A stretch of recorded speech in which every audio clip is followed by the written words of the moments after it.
Good evening, fantasy football fans. Welcome to another edition of the Fantasy Slant, brought to you by ProFootballFocus.com Fantasy and powered by DraftKings. Another week in the book, Michael. Michael is joining me on the show. This is your normal host, Scott Spratt.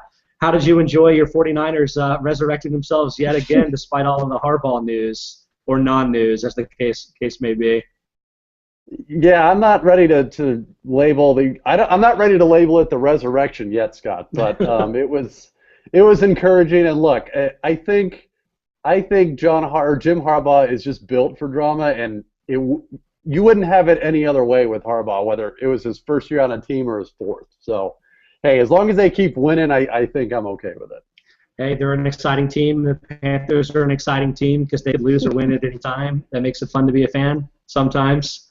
But anyway, we're getting a little bit off topic. Today is going to be a really exciting show, edition of the Fantasy Slant. Today it's the all-undersized edition of the Fantasy Slant. We've noticed that a lot of the important running backs that have emerged this week and over the last few weeks are very small players. And so Michael and I thought it would be a good time to just talk about what their potential value is and the value that we think we see in smaller players now that the NFL is a little bit different than it was, say, 5 or 10 years ago. And just to start with, I'm just want to be very specific in what I mean as a small player. Just looking back at last year, there were 22 running backs that had at least 200 carries last year, and only 6 of them are listed as under 210 pounds, according to Pro Football Reference. And frankly, I'm not sure I believe all of this, Michael. Like I was looking, and Maurice Jones-Drew is listed at 205 pounds on there. I just don't believe that at all. I mean, 225 maybe. But the backs that I really believe are that small, that got that kind of work last year, include guys like Chris Johnson, Reggie Bush, Ray Rice, who I know he's a shorter player, but I'm not sure I believe he's only 195 pounds like he's listed either, and then C.J. Spiller. So in a lot of ways, Michael, these guys are the exception to the rule. They're able to stay relatively healthy and get a big workload despite being small. Do you think that there's maybe been changes to the way that the game is played? I know we've seen a lot of running back committees sort of become an in vogue thing. Does that change how you view some smaller players and their ability to become useful fantasy players? Or do you still have to really be a big back to, say, entice you into being maybe even a running back 2 nowadays? Yeah, and we sort of touched on this a little bit before the show, but like you touched on, I mean, with NFL teams sort of really, I don't want to say devaluing the position, but no, I think you could say that. Yeah, I mean, they're devaluing the position. Yeah, I think they're a lot more able to maybe risk it with a guy that's, quote, undersized than they were before, right? I mean, I remember they were looking at the top 5 draft picks from the 2000, I think it was the 3 draft, the Alex Smith draft, where he went number 1. There were 3 running backs taken in the top 5, which will never happen again. But, that goes back to the fact that NFL teams, running back is low priority as far as what they're looking for. They're really mainly looking for a guy that can carry the ball and stay healthy and, look, hit those gaps. And look, guys you've mentioned have proven you don't need to be a large guy to do that. So I think there's probably less risk involved now at the position. So they're, coaches especially, are willing to go with those smaller guys. In my mind, there are a couple of competing factors here. One of them is just the increased emphasis on the passing game in general. Most teams are much more successful throwing the ball, even though you occasionally have incompletions, than they are running the ball. So I think that sometimes smaller players that are very good pass catchers can exist in their niche that way, because teams, they're not relying on them to touch the ball a lot, so they can work that way. But that doesn't really, I would say, in most circumstances, that doesn't usually lead to fantasy success. I mean, you've seen Shane Vereen catch a ton of balls. You saw Danny Woodhead last year catch, I think, 75 balls or so. And so those guys can emerge and become, top 20 to 30 running back options. But to me, the thing that really holds back the smaller guys, in addition to just durability, is pass blocking ability. And that's sort of the competing factor here. When you're looking at the way the game is going, those bigger backs are almost necessary to at least slow down the huge athletic defensive ends that are coming at quarterbacks, because they can just rush the passer every play if they're always dropping back. And it's really tough for a guy that's only 190 pounds to do anything at all to stop those types of players. And really, for me, more than anything, I think that's the biggest reason that the smaller backs rarely become fantasy gold the way that you might expect, just given their athleticism or pass catching ability or something along those lines. What do you think about that opinion? Yeah, I would say that's true. Now, let me ask you this. I'm going to ask you a sort of a what came first, chicken or the egg question, okay? Okay. So last year there were, well, first of all, can you guess how many running backs had 300 carries or more? Last year? Last you think year. I should be able to get this given that I was looking it up for 200, but my guess is maybe 4 or 5. You would be incorrect. It was 2. Okay, interesting. With McCoy and Lynch, which I think is pretty reasonable. Sure. Now, I think this would have been my first 2 guesses, yeah. Yeah, so now guess how many running backs had 300 or more carries 10 years ago in the 2003 season? 2003.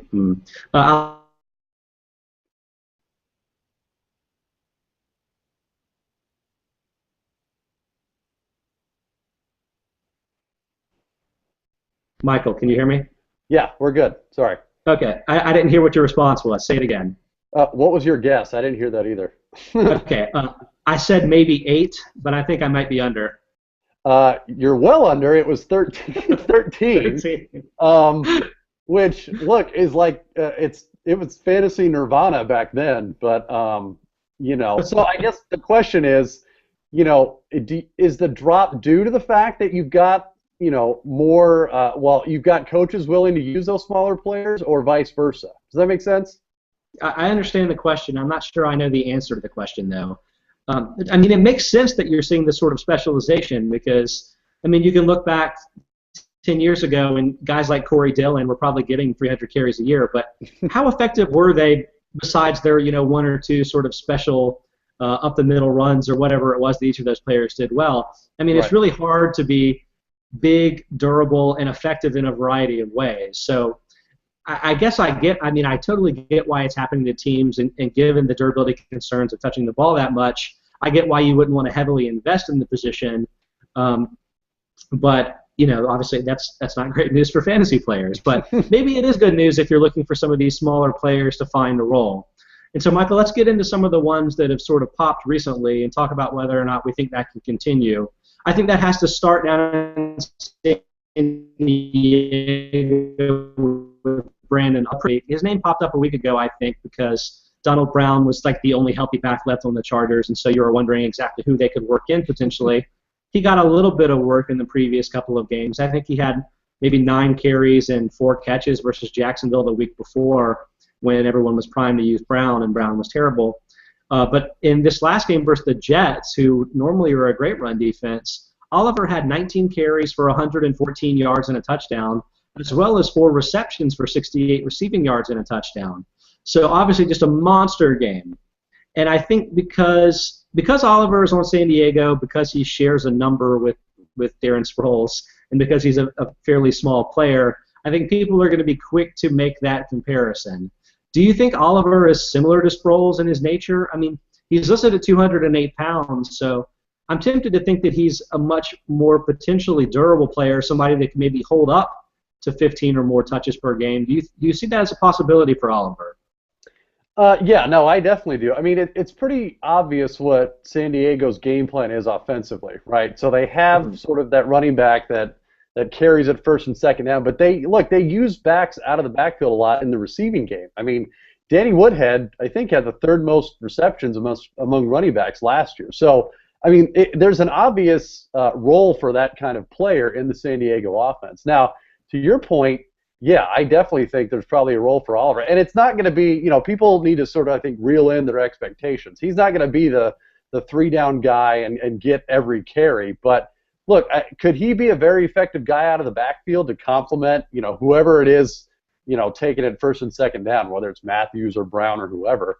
Yeah, I think he probably could be. And look, Darren Sproles was very effective in that role, whether it was in San Diego or New Orleans or now even Philadelphia. So it's very possible that if you got in on the ground floor with Oliver, it's probably going to work out.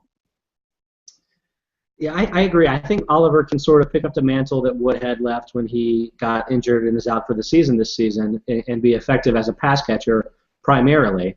But in San Diego's offense, that's the thing that you probably want the most right now. So far this season, the Chargers rate is a negative 38.7 run blocking team, which is the worst in the NFL by quite a bit. We've seen Donald Brown just run into a wall over and over and over again. He's just been terrible. Are you sure that just wasn't Donald Brown, Scott? No, frankly, I feel like that was just a Donald Brown thing to do.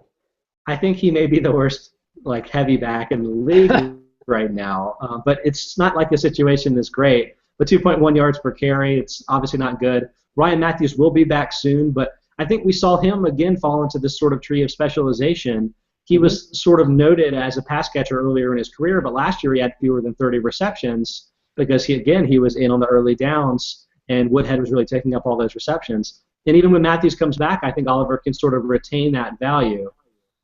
Unfortunately, that's probably more of a deep league play, don't you think? I mean, I don't know where Woodhead exactly got last year, but maybe he was a top 30 running back in non-PPR scoring, probably was in PPR formats, but does Oliver even have that upside? Is he someone that you're looking to pick up in even standard formats right now? I probably would in standard formats, for redraft leagues. I mean, I should caution.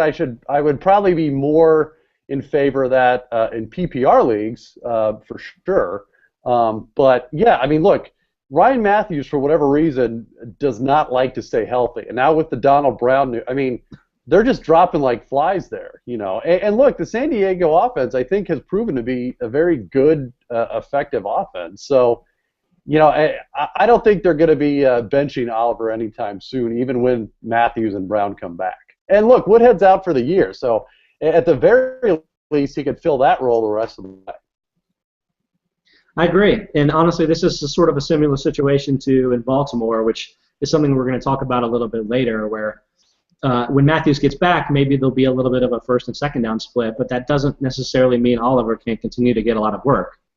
And we'll get back to that in a bit. But, Michael, I first want to talk about one of my favorite players in the league, despite being on my hated arch rival Falcons, and that's Antone Smith, who was only 190 pounds. So, that's very, very small for an NFL back. Not Sproles small, but it's very, very small.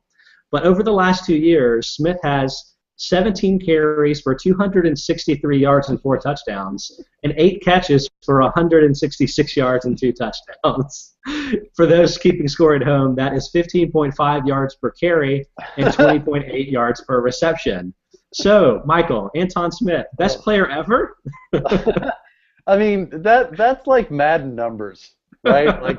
And yes. That's in one game. That's not spread over, a season. So, oh man, you almost don't want him to get more touches just to keep those yards per carry, where they are. But you think he should retire, is what you're saying, just so he can go out on top? Get to the minimum carries and call it a day, right? I mean, might as well. But yeah, look, it's not sustainable as much as we all would like it to be. I don't know, man. It just, and maybe we can talk about this. Atlanta, just in general, I don't understand why it seems like they're not utilizing him more. I mean, given, like we said, he's not going to be averaging 15 yards a carry, but it seems like he could do better than the dynamic duo of Steven Jackson and Jacquizz Rodgers, right? I think Jackson's been sneakily effective so far this season, and part of the reason that it's hard to see that is because their offensive line is, as usual, absolutely brutal. Right. They have a negative 21.4 rating so far this year. That's the 5th worst in the league. Surprised it's not worse.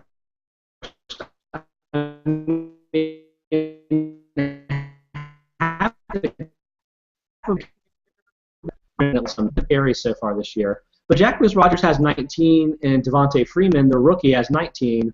Smith only has 11, and even the targets. Freeman has 13, Jackson 11, Rodgers 8, and Smith 8.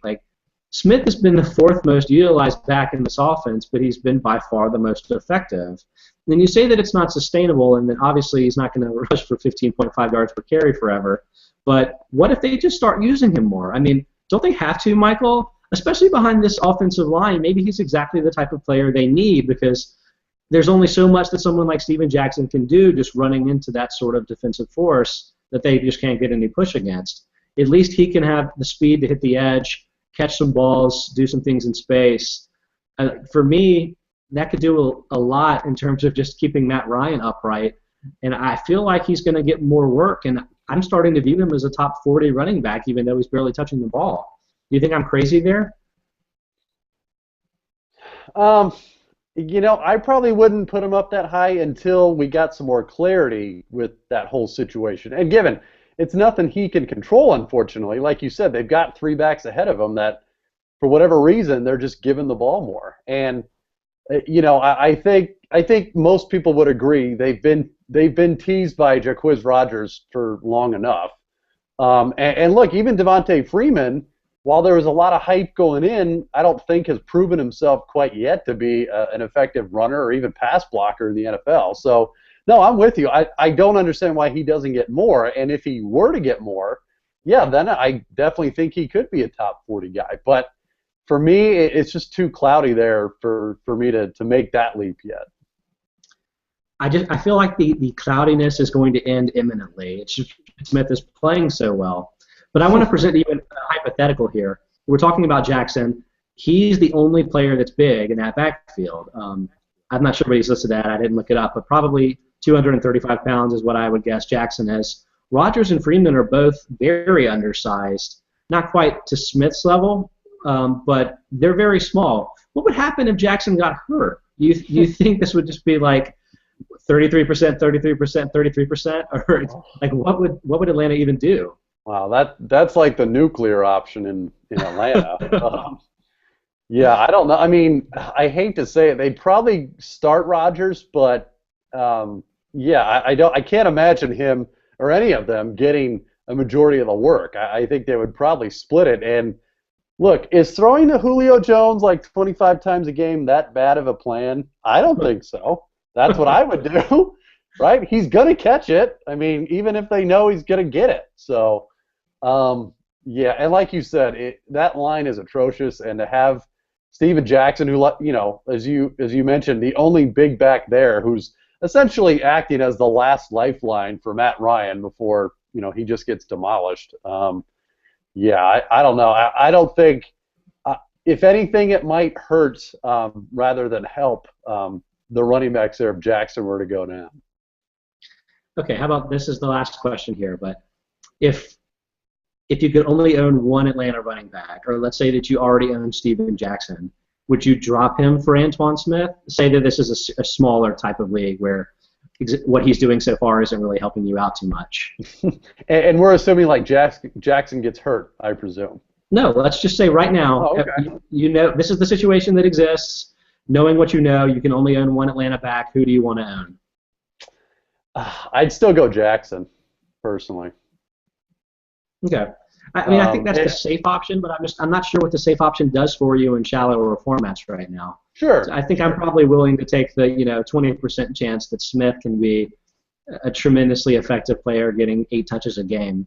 Oh yeah. Well, and again, it like most things, it depends on your situation. Meaning, look, if you got a pretty solid team and you just need a body, yeah, Jackson's probably your guy. But yeah, if you're looking for the upside and maybe you're looking for that home run. I'll say this: of the 3 behind Jackson, I would probably own Smith.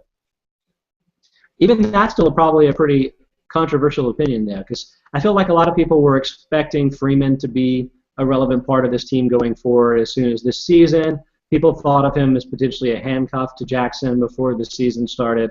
I'm just not sure that's the way this is breaking for the team, and so I'm leaning towards the player that's looked really, really good so far. Yeah, and hey, if he gets 20 carries a game at 15 yards a pop, I mean, you're looking at 300 yards rushing a game, Scott. Exactly how it would work, too, yes. So we've been dancing around this player the whole time, but I think it's probably at least worth talking about Darren Sproles as well, Michael. So Sproles, only 181 pounds, I mean, basically the smallest back in the league that gets any kind of work. Although that work, it's been a little bit up and down of late. He just has 8 targets over his last 3 weeks, including 0 this week. This week seemed like a huge emphasis for the Eagles to really rely on LaShawn McCoy and try to help him out.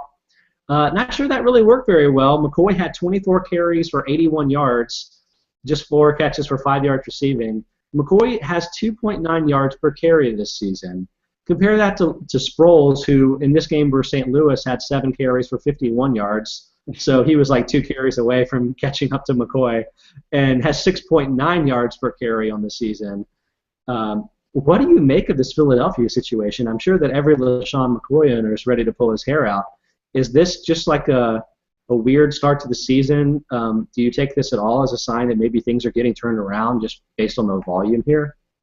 Well, okay, so a couple things. I think with McCoy, look, I know we're a third of the way through the season, and I think people are getting a little anxious. And look, has he been worth the number 1 or 2 overall pick in drafts? No, but look, I don't think the drop-off would be that significant from last year to this year. So I'm not one of those that's ready to bail on McCoy yet. Now, you said, hey, what's up with the offense? It seems like it's, and given you can't predict going into the game what their game plan is, but it's sort of like, the flavor of the week with them, right? Meaning, one week it could be like Matthews pounding, like they're just drilling it home to him. Or like this week, it looked like it was Cooper. And then some weeks it Sproles out of the backfield. I mean, you just can't get a feel for who's going to be the primary target on a week-to-week basis, it seems like. And look, I think the one constant in there is going to be Foles, obviously. But beyond that, I don't know, man. It's tough to gauge. There's a lot of guys there that I think do a little bit of the same thing and are very close together that it's hard to get a feel for, which one's gonna rise above the rest of them. What do you think? Well, I think there's a caveat there that I think you know about as well, and that's Jeremy Maclin. I mean, he's clearly the number 1 receiver on the team and clearly a number 1 receiver in fantasy, isn't he? Oh, yeah. No, don't get me wrong. It's not to take away from Maclin, but You're just talking about the secondary option on the team is really what is hard to figure out on a week-to-week basis. There's enough volume there that whoever's second is going to be worth a look, right? I mean, PPR or not. So that's really where the battle is right now on who's going to be the second guy. Because, look, Maclin will get his touches, but behind him you've got Ertz, you've got Cooper, you've got, like you said, Sproles, and it seems like it just changes every week based on game plan, which makes it, unfortunately for fantasy players, very difficult to gauge who that's going to be. I agree to a certain extent. I mean, I honestly think the workload for both of these backs is fairly safe. I mean, with Sproles, you're talking about a much smaller volume, but he's just been so effective on a per-play basis that I don't really see that going away. And you're going to get games like, maybe not even like this necessarily, but games where he has very few touches and basically gets you a 0 in fantasy. But I think he's going to make up for that with some long touchdowns over the course of the season. But I actually have a bit of a working theory here about why McCoy has been so ineffective. I've been writing about this quite a bit. And so I think actually Sproles, the introduction of him to the offense is sort of responsible for this.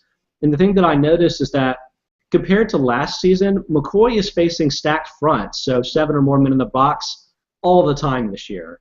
And I think it has to do with the fact that their running attack is just so much more predictable now that they're clearly defined roles. Instead, Sproles is in as the passing down back, which means that when he carries the ball, everyone is expecting a pass. But when McCoy is in the backfield, everyone is expecting a run. And so when he gets the ball there, the defense is there just crushing up on that offensive line. And right. And for what I mean, you would expect someone like McCoy to be able to overcome that sort of situation.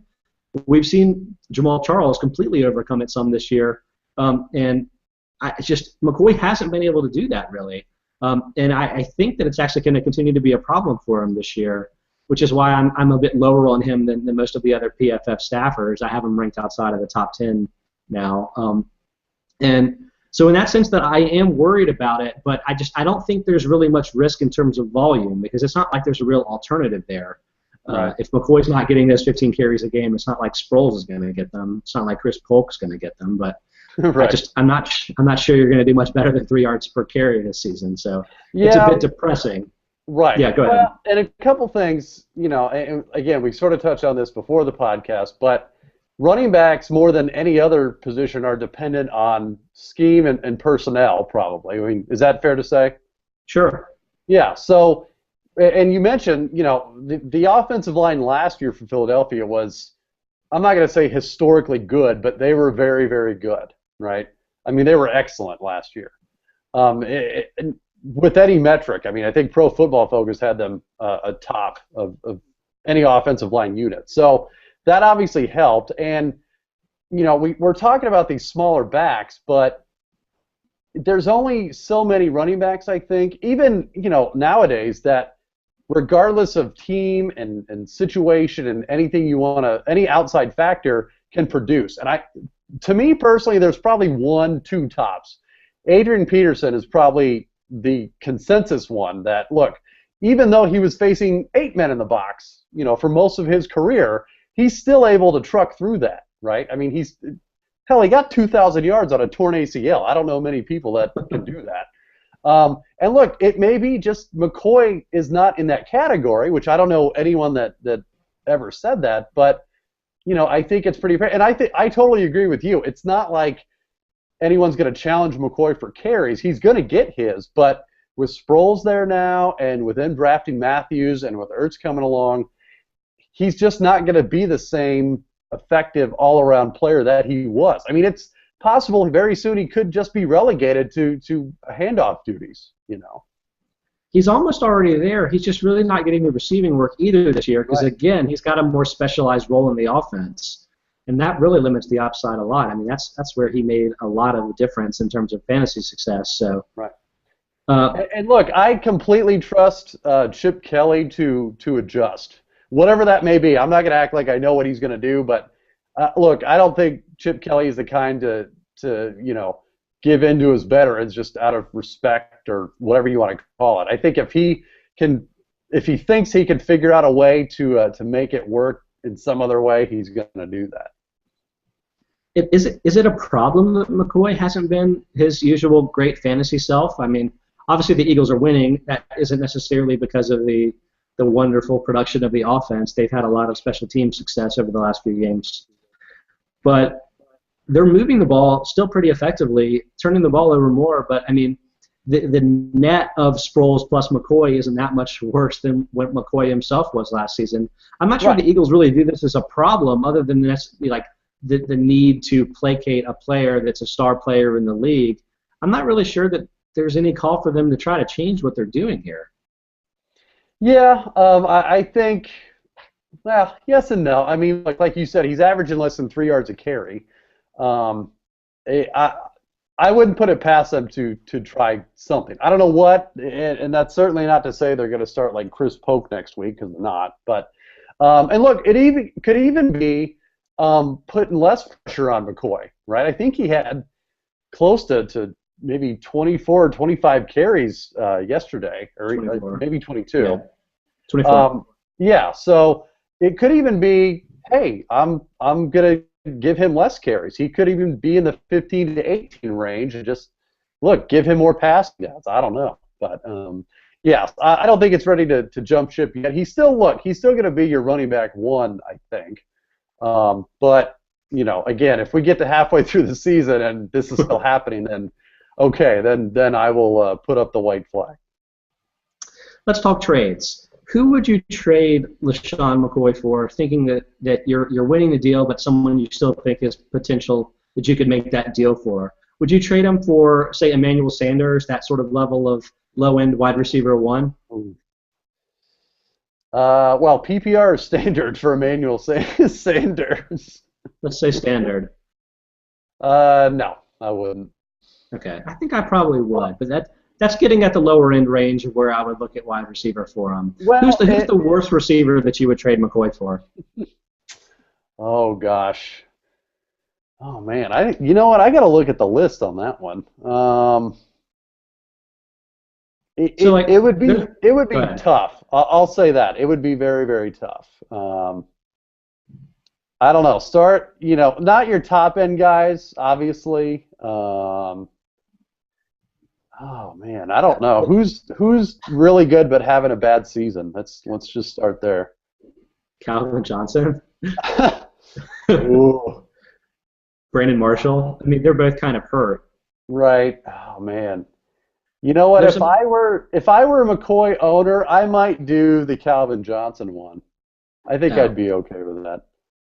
I would 100% do it. Although, I mean, there's potential that you're missing a week or two in the interim, but I would still 100% do that. We're going to get a little bit into wide receivers a little bit later in the show, I might add. Would you trade McCoy for Andre Ellington? Ooh. That's the player that I've really been honing in on. That's in my column. I wrote that that's who you should trade him for last week. I would still advocate that. Well, and if people listened to your article last week, Scott, it worked out this week. So. Well, I mean, that's sometimes true. True in this instance. If we're just looking at a vacuum with McCoy versus Ellington, that worked out. So, okay, so I've got the list. I'll go down the list, and you and I can go back and forth. Let's do it. Julio Jones. Yes, obviously I'd rather have Jones. And let's just say this at the same time, so we can, it'll be a little fun. So, okay. Antonio Brown. Yes. Yes. A.J. Green. Yes. Jordy Nelson. Yes. Yes. Demaryius Thomas. Yes. Yes. Alshon Jeffrey. Yes. Yes. All right. I think this might be where it starts getting where you have to think about it. Okay. Jeremy Maclin. Yes. I would say yes, but it's starting to get harder for me. So, Dez Bryant, absolutely. Yes. Emmanuel Sanders, I would say no, but it sounds like you would say yes. I say yes, yeah. Okay. And now this will be a fun one. Steve Smith. That is a fun one. Oh, man. I'm so much higher on Steve Smith than everyone else. It's crazy. Yes. I would, there we go. I would rather have Steve Smith than LaShawn McCoy. Wow. Hot take, Scott. That is a hot take. I probably wouldn't, but look, I say that with the caveat of next week I might change my mind. So, well, how about this? Don't trade LaShawn McCoy for Steve Smith because you ought to be able to get a lot more than that. You ought to be able to get. You ought to be able to get Steve Smith and a running back 3, or maybe even a running back 2 for McCoy. Sure. So that's more sort of the deal that I would look for. Now I think that actually probably makes a lot more sense, doing a package type deal along those lines. Sure. All right. Okay. So a couple more then. Brandon Marshall, real quick. Yeah, I'd rather have Marshall. Andre Johnson. No, I'd rather have McCoy than Johnson by a lot. T.Y. Hilton. That's really close. T.Y. Hilton is sneakily good, I think, this year. I don't think he gets enough credit, quite honestly. The perception of Hilton as a player is completely wrong at this point, and this could end up being like a 30-minute aside, but I think that he's probably top 5, at worst top 10 in the league in targets right now. Right. And he's not a downfield Torrey Smith type of player. He's a player that's getting a heavy volume and will be an effective player in both standard and PPR formats. And when he starts scoring, and that's going to happen soon, like he had a touchdown taken away by a phantom Reggie Wayne penalty in this last game. The game before, he was brought down on the half-yard line. It's like Calvin Johnson from a few years ago. Like he could really easily be about the number 5 wide receiver in fantasy right now. Right. And I like him quite a bit. And there's probably one reason, and it's 2 words. And do you know what it is? Trent Richardson? Close. I was going to say Andrew Luck, but that was. Oh, okay, yeah. You mean the good player on the Colts? Okay, that's good. Right. So, anyway, yes, that's. I think we can agree. It's getting real close to trade McCoy time. Mm-hmm. And I teased at it a little bit earlier that I would prefer Andre Ellington, and that's the next player I have on my list. This is sort of a big discussion point coming into the season. Ellington, 199 pounds. Can he handle the full workload? Well, so far he's getting the full workload. Against Denver, he had 16 carries and 7 receptions, only 32 yards rushing on those 16 carries, but 112 receiving yards, 2 total touchdowns. Obviously, getting the volume, being very effective as a receiving player. Despite that 16 for 32, still 3.8 yards per carry on the season. That brought it down, but it's still, say, much more palatable than it is, say, for LaShawn McCoy. Are you buying into Ellington?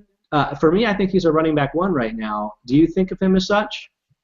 I completely do. just as a little bit of an aside, and you know this, Scott, but in our Dynasty Auction League, I inherited Ellington, which, I'll be honest, heading into the season, I was a little nervous about. Only because, man, it seemed like the only thing that forced Bruce Arians to start Andre Ellington was Rashard Mendenhall retiring. Like, I just know that if Mendenhall didn't retire, he'd be splitting carries with Ellington still. So, but luckily he did, for Ellington anyway. And yeah, believe me, he's proven me wrong. I've completely sold it, and for sure I think he's a running back one. Now, you could argue that's more because of volume, meaning there's just not anyone else behind him right now. But when you consider that, look, Carson Palmer has been out a couple games and he's still producing. I think that's very encouraging. And look, Arizona is a good team, and believe me, it pains me to say that as a 49er fan, but you can't ignore them anymore. And yeah, for Ellington, he's a surefire running back one for this year. And again, yes, it's based on volume, so he's not one of those guys that you could drop into any situation and he'll produce. But look, as long as he's in Arizona, I'm buying. I don't know. I think Ellington could absolutely produce in any situation. It's like he's running behind a terrible offensive line. I mean, that's been the theme of the show in a lot of ways. But the Cardinals negative 22.7 rated line, third worst in the league. They're always terrible. Honestly, you might end up getting several more 16 for 32 type efforts as a runner. But Ellington is such a dynamic receiver that I think that's what's sort of preventing them from having a lower floor than he does. I feel like he's really safe just as a receiver. That's really going to work for him here. So I like Ellington there. You want to try to come up with 10 running backs to make running back ones the rest of the season? Like, I'm wondering if we could even come up with 6 running backs. I think we should at least try. Handy, so we can certainly do that. Okay, let's try. Okay, I think it's pretty clear. I think we can say Jamal Charles, not necessarily in any order. Le'Veon Bell, DeMarco Murray, Giovani Bernard. Those are the 4 that quickly come up. Yeah, Matt Forte. Those are the 5 that quickly come to mind, I feel like. Yeah. Do we know about Rashad Jennings? How long is he out? Possibly multiple weeks, I feel like. Yeah, last time I heard, I believe it was a knee sprain, so nothing catastrophic, but it's still going to be a couple weeks, I think. That's too long-term of an injury to keep him in the top 10 at the position. All right, who are the other major candidates then? Like, we've already discussed. What about Frank Gore? Yeah, I love Frank Gore.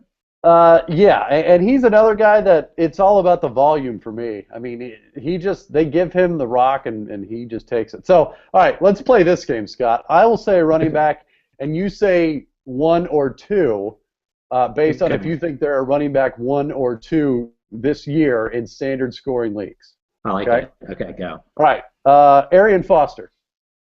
1 for sure. Okay. We touched on Ellington. Eddie Lacy, go. 2. 2. Okay. 2 or worse. That's a minor hot. That's a minor hot take, Scott. Just be prepared. That was the person that in my article last week I was on, and that probably people are hating me about today. But standing behind that. It's 1 week. He'll come back to normal. A healthy Ben Tate, not the normal Ben Tate. A healthy Ben Tate. I mean, that's a hypothetical player. Flex, I have real questions about exactly who's going to be the primary ball carrier in that backfield the rest of the way.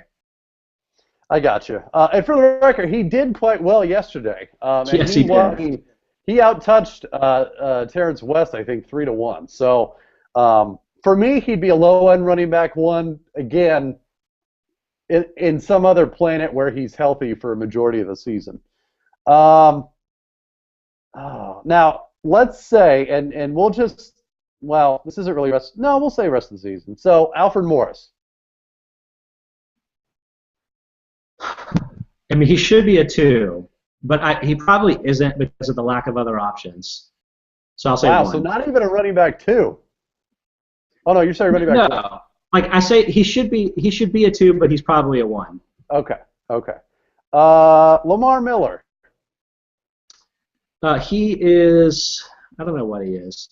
He is a 1 for the next 3 weeks, and then he's an outside the top 30 running back. I don't know. I would tend to agree with that. Oh, okay. I'll say two or three more. Ahmad Bradshaw. He is a flex. Okay. Doug Martin. He is outside the top 45. Wow. All right. I would rather have Bobby Rainey the rest of the way. It's not close. Yeah, no, and I would agree with that. I think that probably covers it as far as on the 1 to 2 vets. You got a lot of guys who probably before the season people thought might be ones like Spiller and Richardson and yeah, that's about it. So I think that was enough to be running back ones. I think we probably came up with about 10 relevant names. So I'm good. I think that was good. I'm proud of us. We did really well there. Now, I think we can agree. After that, there's just a cliff. So, like happy hunting for whoever can fill your roster that week. Mm-hmm. We teased at Bobby Rainey there, so I'm going to skip ahead to him. Rainey's only 205 pounds. That's been one of the major criticisms, one of the probable reasons that he hasn't gotten more work sooner, is that he's very undersized to be a primary ball carrier. But in New Orleans, we saw him get a little bit of work. The 6 carries for 21 yards and a touchdown, 4 receptions for 21 receiving yards. More importantly, a 47 yards per carry average so far this season. Compare that to Doug Martin, who was once again ineffective, 14 for 45, 2.5 yards per carry this season. I mean, I think I made my opinion fairly well known there. What do you think of Martin versus Rainey the rest of the way? Yeah, it's just, the trend is really heading towards Rainey right now. I mean, it's kind of fascinating, quite honestly. I mean, I don't know of anyone who's had a more up and down fantasy career than Doug Martin. I mean, and I know we've touched on him before, but I mean, as a rookie, he, I think, impressed everyone. Obviously got hurt last year. So, look, he was really one of the bigger bounce back candidates in recent memory heading into this year. But, look, and I mentioned this before, they brought in Charles Sims in the draft, I think with the idea in mind to sort of spell him.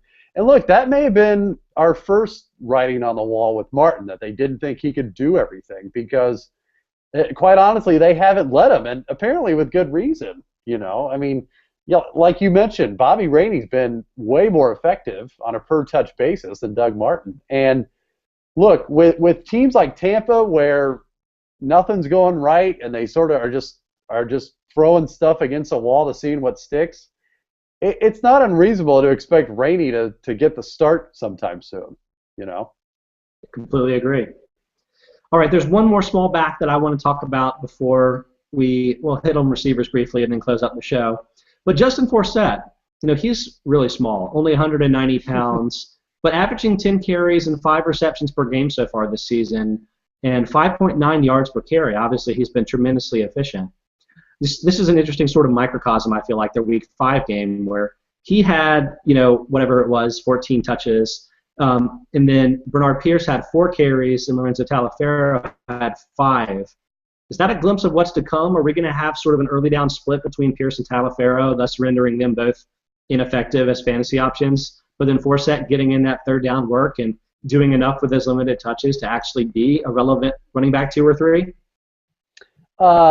Yes. The short answer, yes. No, I'm completely bought into to Forsett in that role. And look, that's the role I think he was probably born to play. I mean, no one will ever argue that he should be a 3-down back and carry the load for any team. But, and even before Baltimore and Seattle, he was very effective in that limited role too, And with Baltimore, look, Baltimore's been really impressive, at least offensively this year. I think they've been a lot better than some people might have thought they were going to be. And a lot of that's due to Forsett. So, yeah, I'm completely bought into Forsett. If you're in a PPR league, I would be completely okay if you were my running back 2 going forward. Let's compare him to some other players that are similar in their nature. Would you rather have Forsett or Ahmad Bradshaw the rest of the way? Oh, don't make me pick that, man. You have to. Yeah. You gotta pick it. I might go. Oh man, I might go Forsett actually. I think I've seen more. I think for some whatever reason, the offense is more skewed towards Forsett in Baltimore than it is towards Bradshaw in Indianapolis. So I'd probably go Forsett. I would take Forsett for the season, but I'm going to rank Ahmad Bradshaw higher every week until his feet cause problems for him again. Forsett to me is definitely the safer option there in terms of the long term.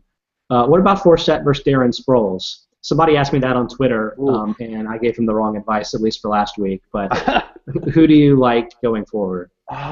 Going forward, quite honestly, I still like Forsett. Like I said, I've mentioned this to you before. I'm definitely the more conservative fantasy player, and look, Sproles is definitely the higher upside, meaning he's definitely, to me, more of a boom or bust than Forsett.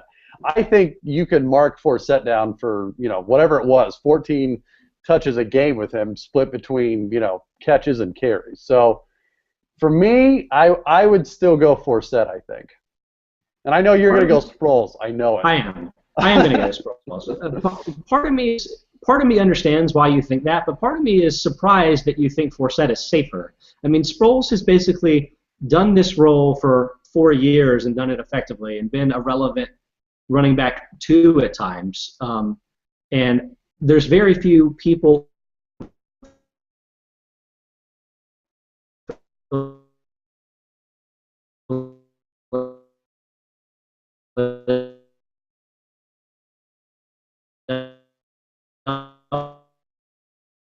that's the guy.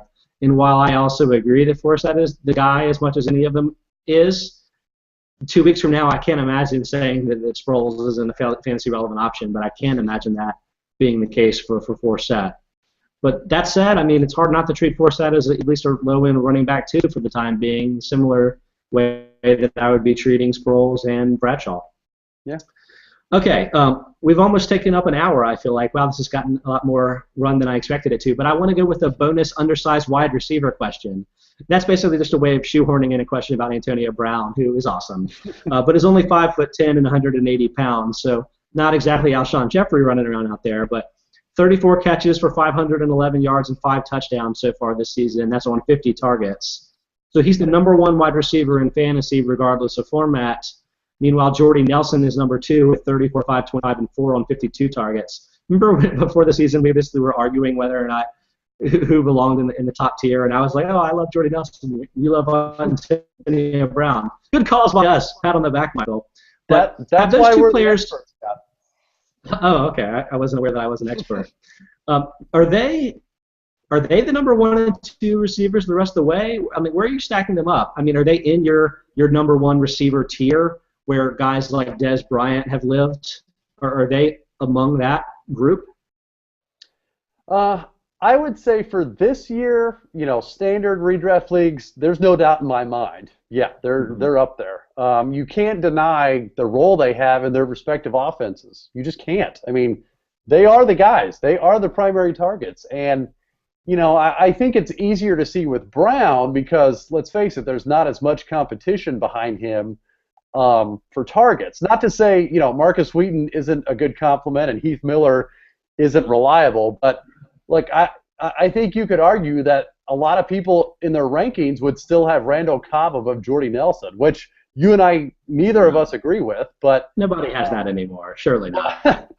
Hopefully not. But look, there was still some question about that. And look, you could even argue Devontae Adams might be a better third option in the Green Bay offense over, Lance Moore or whoever they have. John Brown, I think it is, in Pittsburgh. So the bottom line is you can't deny the fact that Brown and Nelson, they're the first look in their respective offenses. And look, they've proven they're reliable. They've proven they can catch the ball.